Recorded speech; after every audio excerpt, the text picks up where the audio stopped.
ازيكم يا امارات، عاملين ايه؟ يا رب دايما تكونوا بخير. لو اول مره بتشوفيني ادعيلي دعوه حلوه من قلبك تفرحني، لان انا محتاجه كل دعوه منك دلوقتي. ولكم المثل وشكرا مقدما على دعوتك. تعالوا بقى ندخل في وصفتنا عشان ما اطولش عليكم. انا هنعمل مع بعض النهارده طبق تونه بطريقه حلوه جدا ومختلفه وهتعجب كل اسرتكم. واول حاجه لازم تبداي بيها الحاجات اللي هتاخد منك وقت. انا جبت البطاطسايه وقشرتها وقطعتها صوابع وغسلتها كويس جدا، وهبتدي ان انا اقليها. انا قطعتها اصغر من المعتاد عشان عايزاها تبقى مقرمشه من بره وطريه من جوه.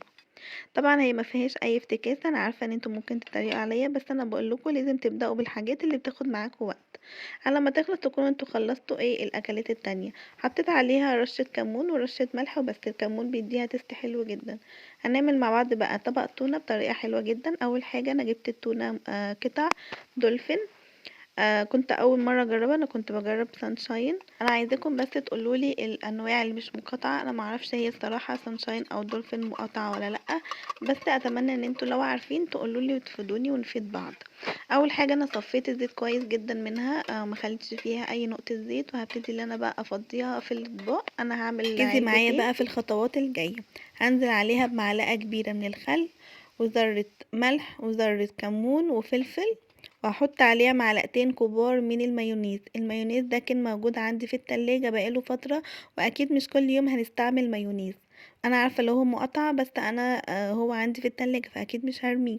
وهنزل عليها بعصرة نص ليمونة، وفاصوليا الحمراء والذرة الصفراء غسلتهم كويس جدا من المواد الحافظة اللي فيهم، وحطيت وصفتهم وحطيتهم بقى على التونة مع جزراية مبشورة وفلفلاية متقطعة قطع صغيرة. وهبتدي اقلب كل ده مع بعض. انت لو عايزة تحطي عليهم بصل، البصل بجد بتفرق جدا، بتوديها في حتة تانية، بيخليها طعمها حلو قوي.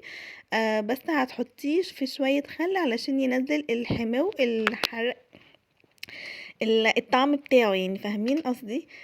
بيبقى حامي كده، فانتوا هتحطوه في شوية خل وهتغسلوه بس كده وهتحطوه على التونة. بس انا عند احمد هنا مش بيحب البصل الني. بس كده وهي تكون جاهزة معانا. طبعا انت هتظبطي طعمها وحطها، لو حسيتي ان هي عايزة ذرة ملح او ليمون هتحطي لها. بس كده. وهتحطيها بقى في العيش الفينو زي ما احنا عاملين، او هتاكليها بعيش شامي او بلدي، او ممكن تاكليها على مكرونة بيضة سادة خالص. بس هتحط عليها زيت زيتون وزيتون مخلي وشوية زعتر.